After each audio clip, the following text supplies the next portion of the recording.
Friends, ooh, buckle up your seatbelts. The news that I have for you. Daisy, stop. Oh, I have big news for the people. Listen, we have the thing that I love most of all, a nosy neighbor who has spoken to media. Oh my God. I was at work today and I almost got the Holy Ghost. I was so excited. Okay. So listen, wait a minute. What's her name? I took notes. You know, I never take notes because I'm not good with notes. Bernadine, the nosy neighbor. She used to live next door to Daybell. And Daybell, Chad and Tammy's kids went to school with Bernadine's kids. And so all the families knew each other. They were like BFFs, but they were very friendly. And she had, I guess it's like a rural sort of area. And she had animals and stuff. And Tammy kept ducks. And they would do duck talk over the back fence. And it was all so wonderful. Honey, Bernadine had all of the tea. And I was on the edge of my seat listening to every word she had to say. Okay, I didn't take notes. This is all from my memory. Okay, so there's this other neighbor named Eldon Clausen, right? Eldon, Daisy, stop.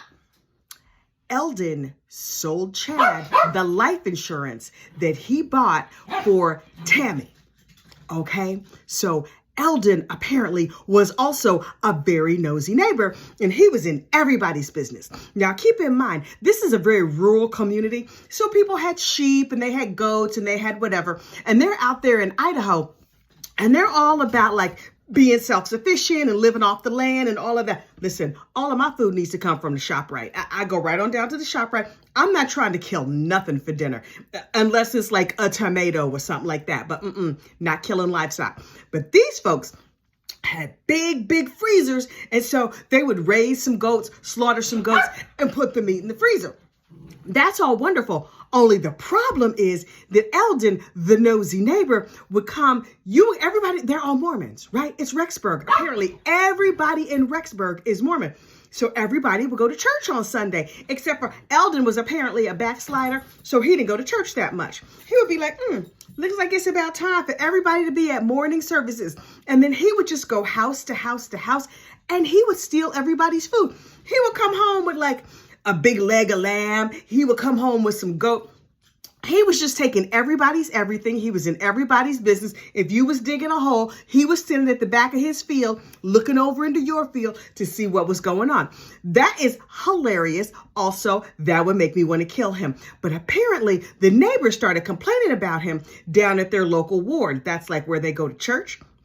So they said to like the bishop, listen, Eldon is in everybody's business. He's driving us crazy. And they said, we talked to him about it, but he won't stop. Bernadine, the nosy neighbor, was like, I was milking my cow. And I was like, oh, turned around. Eldon was standing not 3 feet away like, hey, what you doing? That is creepy as heck. Anyway, so the bishop was like, don't worry about it. I'm going to help you out with the problem. So the bishop goes to Eldon and is like, Eldon, the Lord has told me that there is a calling on your life. You need to be of service to the church. So they gave Eldon a job at the church. So on Sunday mornings, he was down at the church serving people. I don't know what the Mormons do on Sunday. I imagine the services and the communion and the cleaning up. I don't know. Do they have cake and coffee? They seem like cake and coffee people. Anyway, maybe he was in charge of the decaf pot or something. I don't know. But they gave him like a job, a service commitment down at the church. So then he stopped stealing people's stuff. But that did not stop him from being nosy. It is speculated that because he's nosy, when Chad and Alex killed the kids and then buried them on the land, Eldon was tipping around and Eldon might have seen something. Apparently, right near where the kids were buried is right by Eldon's property line. Now, keep in mind, everybody who died in this case, there was supposed to be natural causes. They said, oh, they died of a pulmonary embolism. A pulmonary embolism is a blood clot that goes to your lungs, and it's considered natural causes. But there are certain poisons and other things that can cause that to happen. And so you die, but it still looks like natural causes. Guess what Eldon died of shortly after the murders of the kids? A pulmonary embolism. They poisoned Eldon. Listen, you will never, ever convince me that Chad and him did not kill the nosy neighbor. Bernadine is lucky she got out alive. That is a word to the wise to all of us nosy neighbors. When you're tipping around, you got to be sneaky. Do you have an invisibility cloak? My dogs are back here trying to kill each other while I'm trying to tell y'all everything that happened. Daisy, stop. Why do I always yell at Daisy? Because Daisy is the one making trouble. Anyway, so Eldon died of natural causes, but not before Chad collected the life insurance that he bought from Eldon. Eldon knew some stuff. Here's the other thing I had not realized. Apparently, okay, I had heard, Hallie, come here. Come here, sit in my lap so you can stop fighting. Ugh. If I take one of the dogs out of the equation, Holly is the mostly good one. Daisy is the evil one. Okay, and now Holly wants to, now Daisy, stop. Now Daisy's trying to get my, I'm trying to make a video, y'all. Anyway, so, I have lost my train of thought. It has gone off the rails over here. Anyway, so Chad bought life insurance from Eldon right before Tammy died. He upped the life insurance. Tammy dies. He collects the life insurance, and then Eldon drops dead. I believe they found him dead in his field. Suspicious. They were probably like, hey, Eldon, you want a sip of this smoothie that I make? Because you know the murderers always use smoothie. On Dateline, oh, if your husband ever gives you a smoothie, just assume he's trying to plan your death. Because that is how they kill people on TV. At least on Dateline, maybe only the smoothie deaths make it to Dateline. Maybe there's like a smoothie requirement. I don't know how it works. Anyway, so in addition to that, apparently in the Venn diagram of like Mormonism and like people who believe in superstitious stuff. Now listen, there are plenty of regular LDS folks out here who are just trying to live good lives. I have met some of them. I'm distantly related to some of them. I am an avowed heathen, but listen, I have no problem with anybody in their faith. But according to Bernadette, the nosy neighbor who was saved by Mormon, like literally saved, she was in a war-torn country and somebody like whisked her out, her family out, and hid them when she was a child. And the people that saved her family from war back in 19, I don't know what, was an LDS family. So when they got to the States, they converted to LDS, right? So she has like a deep, abiding connection and love for the LDS people. Now, she also lives out there in Idaho where they tend to be very self-sufficient. So they don't want to go to the doctor that often. They're killing their own food. They're raising things. And they would rather try all their natural medicines first before they go take a pill from the doctor's office. Fine. So Bernadine was saying that she had some, like a minor problem. Her knee was hurting, her leg was hurting, something.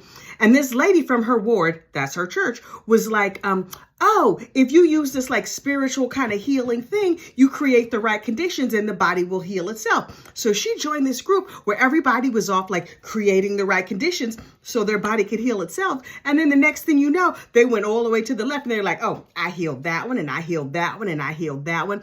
And then folks started thinking of their dreams as like, oh, they said it was like, if you like Indian food, then somebody would be like, oh, you were probably Indian in another life. You see how it goes all the way to the left?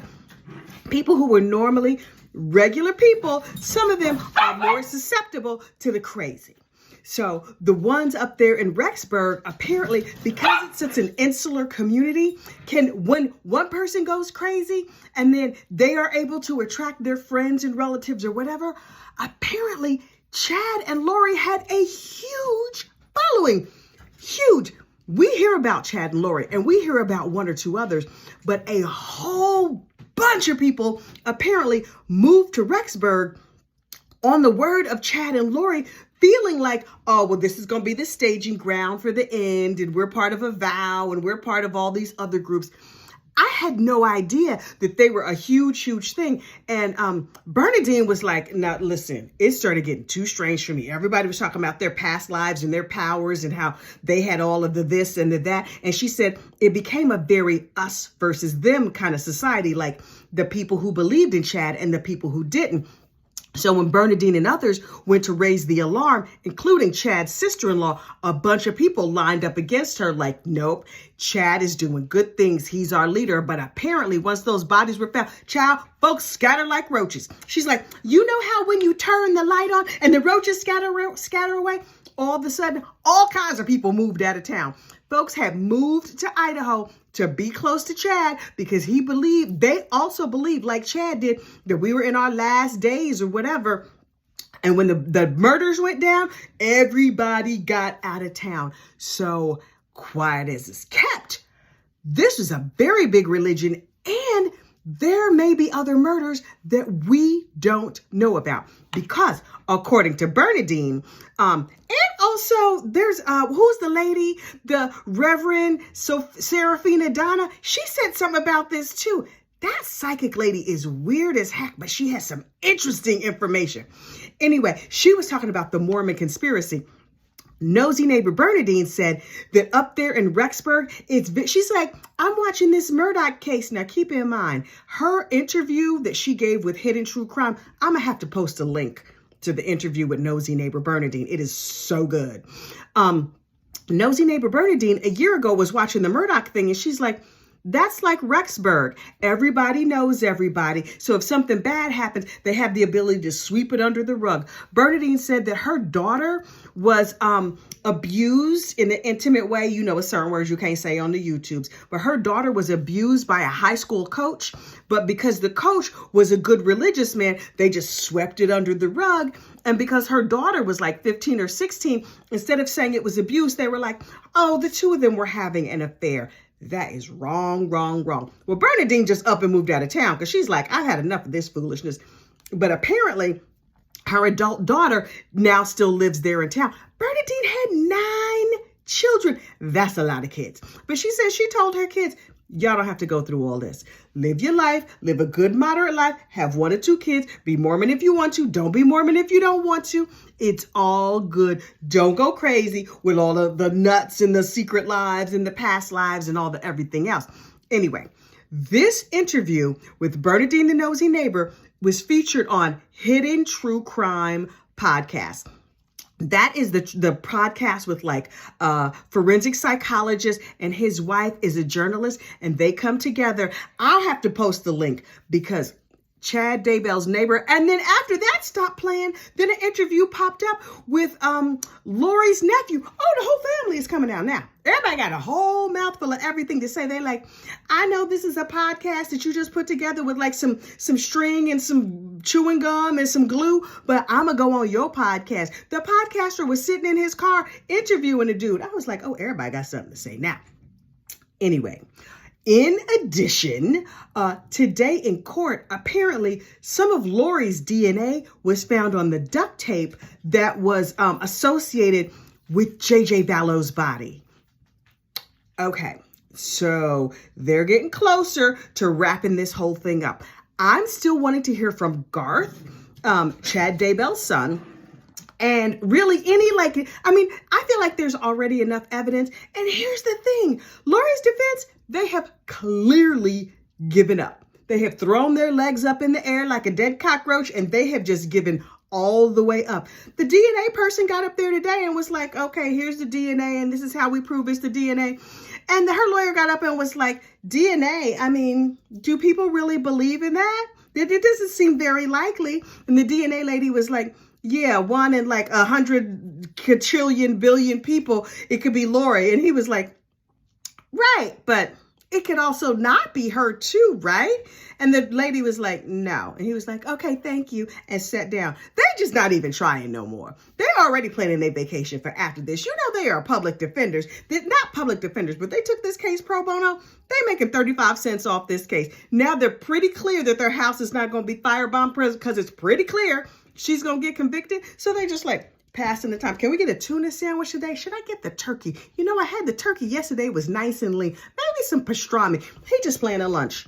This boy is passing his time. And really, I can't blame him because she deserves to go to prison. All right.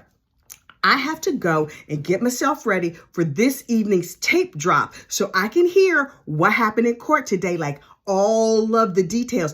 But I had to tell you about Bernadine, the nosy neighbor child. She had all the tea. It's like an hour and 15 minutes long, her interview. And I was like this for every moment of it. Although you know how I do. Those folks talk slow, way too slow for me. So I put it on 1.75 and I was done with it like quick, fast, and in a hurry. All right, let me get upstairs to listen to these tapes and I will be back at y'all in the morning. You have a good one. Bye.